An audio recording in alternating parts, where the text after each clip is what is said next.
We live in a world of negotiation, of back and forth communication trying to reach agreement. From the moment we get up in the morning, whether we realize it or not, we're negotiating. We're negotiating with our husbands or wives, our children or parents, even with our pets. And then when we get to the office, we start negotiating with our boss, our employees, our secretaries, our colleagues, our peers in other departments. And very importantly, we start to negotiate with our customers, our suppliers, and that's not even to speak of our bankers, our lawyers, our accountants, and even the tax authorities. If you think about how much time you spend negotiating, engaged in the act of back and forth communication, trying to reach agreement on some issue, however small, and think about what percentage of time it is, most people I know, they will give the answer, at least 50% of my time I'm spending negotiating. Some people will say it's 90%. And in today's climate, with all today's changes, that percentage is going up, not down. Negotiation is becoming the single most important skill for a manager in today's world. I'm William Ury. I'm the co-founder of the program on negotiation at Harvard. For the last 20 years, I've served as a negotiation consultant and as a mediator in situations ranging from corporate mergers to strikes in coal mines to wars in the Middle East, Africa, and the former Soviet Union. And I think that the reason why negotiation is becoming so important is because of the knowledge revolution and the changes that that brings in our organizations and in the way in which human beings relate to each other. As organizations go from vertical, hierarchical pyramids and flatten themselves into horizontal networks, there is a revolution that takes place in the way in which people make decisions. From giving orders from top to bottom to negotiating horizontally. If you think about your job nowadays and how you get it done, we are literally dependent nowadays on dozens of individuals and organizations over whom we exercise no direct control. We cannot simply give them orders. We are compelled to negotiate. Think for a moment about the 10 most important decisions that you had to make last year. You're a decision maker. What were the decisions that had the greatest impact on the bottom line, on your profits, on your performance at work, or even on your satisfaction at home? Think about how you had to make those decisions. How many of them could you just make unilaterally, just by yourself? And how many of them did you actually have to reach in consultation with others through some process of shared decision-making? In other words, through negotiation. Most people I know would give the answer, 9 out of 10 I spend negotiating, or 10 out of 10 I negotiate. Negotiation is the preeminent process for making decisions in our business lives, in our personal lives, and in the world of politics.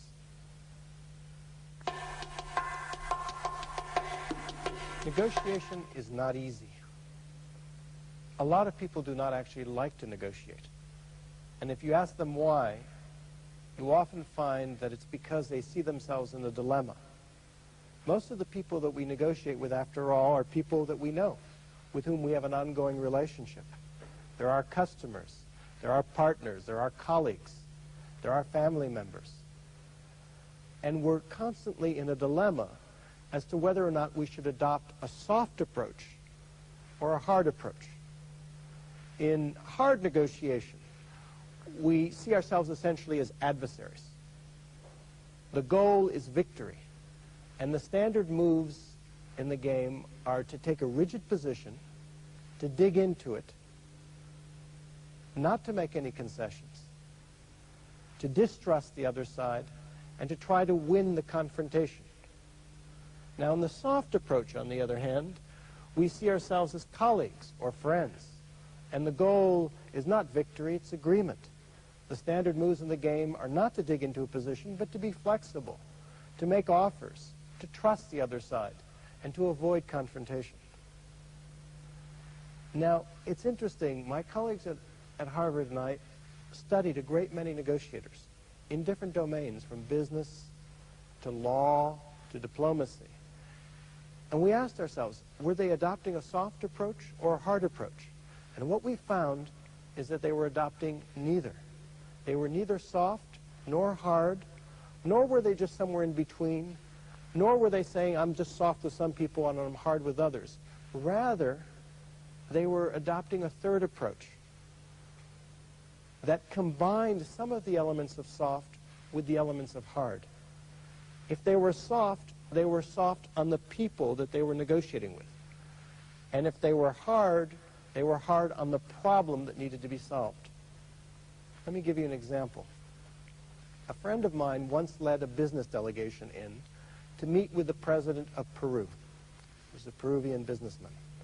And they went in to discuss the problems that the business community was having.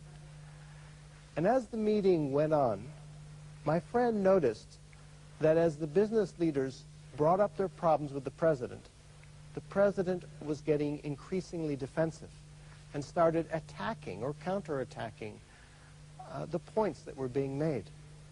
So my friend interrupted the meeting and said, look, I'm afraid we may have gotten off on the wrong foot. We came here to acknowledge you, Mr. President, for all the remarkable reforms that you have made to strengthen the economy of our country.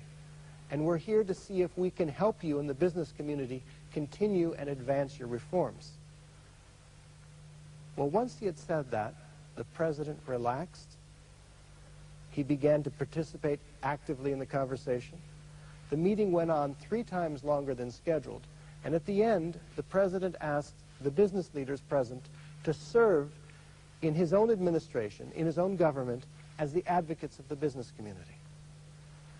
That's the advantage of being soft on the people if you need to be hard on the problem. In fact, the harder you need to be on the problem, the more you need to get your interests met, the softer you need to be on the people. Soft on the people, hard on the problem. Now, there are 7 basic principles for negotiating that epitomize this approach of being soft on the people and hard on the problem. The first 2 have to do with the people. The second 3 principles have to do with the problem that you're trying to solve, the opportunity that you're trying to realize. And the last 2 principles have to do with the proposals that are being made. This is the phase that we normally think of as negotiation, when each side is exchanging offers. So you start with the people, that's phase 1. You then move on to the problem, trying to solve the problem, that's phase 2. And then you end up in phase 3 of exchanging proposals. I would like to review those 7 principles with you.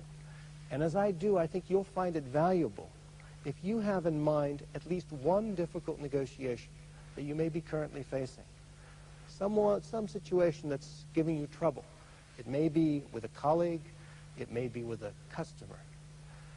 As we go through this fundamental framework, if you take a look at how would this work for you, how would these principles work for you in your own particular situation, I think you may get an idea or 2 about how to approach the situation.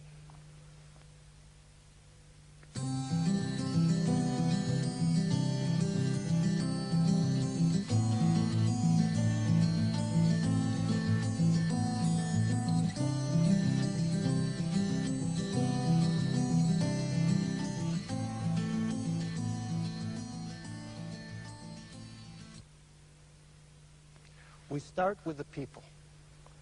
The first principle in negotiation has nothing to do with influencing the other side. It has everything to do with influencing ourselves. Human beings are reaction machines. It is so easy to lose perspective in a negotiation, to lose sight of what we're trying to achieve. When angry, we make the best speech we will ever regret. Let me give you an example. There was a negotiation once between the state of Arizona and a very large computer company which had been hired to manage the welfare and health payments for the poor and elderly of that state. Well, 1/4 of the way through the year, half the budget on that contract had been exhausted. The state officials panicked. They took the work, they took the contract back from the company. The company was very upset. So were the state officials. They had to have a negotiation about a computer, a $50 million computer, all the hardware and software that had all the data necessary to do the work on that computer. Now that computer was worth nothing to the company. It was worth everything to the state. It would have taken them more than $50 million to recreate, not even to speak of the time involved. And yet, because of the anger on both sides, both the company and the state walked away from that negotiation. The company lost the $50 million as well as the contract. The state had a great deal of trouble to do the work. It was a lose-lose outcome. Now, the way to avoid such outcomes, such disasters, the way that successful negotiators use is not to react in a situation, but rather to go to the balcony, to go to a place above the negotiation, almost imagining that negotiation takes place here on a stage. They go to a place above the negotiation where they can get some perspective on the negotiation. They can remember what the prize is. They can keep themselves focused on what they want in that negotiation, an agreement that works for both sides. Let's go to that balcony. Here we are on the balcony, getting some perspective on the negotiation, keeping our eyes focused on what is it that we want to get out of this negotiation. We go to the balcony before the negotiation, when we prepare for that negotiation. Preparation is key. We ought to prepare a minute for every minute that we spend talking with the other side. We go to the balcony during the negotiation, constantly. When the other side says something that makes us react, that gets us angry, we pause for a moment. We don't reply yet. As Thomas Jefferson once said, when angry, count to 10. If very angry, 100. You focus on what is it that you want to achieve out of that negotiation.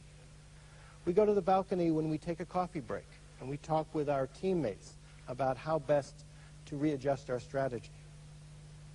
And then we go to the balcony after the negotiation ends to talk about what worked, what didn't work, what should we do differently next time. Learning is key in negotiation. It's so easy in a negotiation to lose perspective, to lose sight of what we want. The key is to be able to go to the balcony, to be able to get that mental perspective.